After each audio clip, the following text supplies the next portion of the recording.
Hey everyone. Today we're making a delicious, fresh, and crunchy salad. Here's what you'll need: a cucumber, lettuce, cherry tomatoes, carrots, spring onions, cilantro, an avocado, 2 cooked eggs, a pinch of black pepper, lemon, and a pinch of salt. First, remove the inside of the cucumber for that perfect crunch. Next, chop up some fresh lettuce, slice those cherry tomatoes in half. Grate or slice your carrots for that extra texture. Chop up the spring onions for a nice kick. Cilantro. Add a handful of fresh cilantro for flavor. Don't forget the creamy avocado.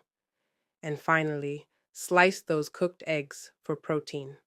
Now, toss everything into a big bowl. Adds a pinch of salt and a pinch of black pepper, then squeezes lemon juice over the top. Season with a pinch of salt, a pinch of black pepper, and a squeeze of lemon juice. And there you have it, your fresh and crunchy salad, perfect for any meal.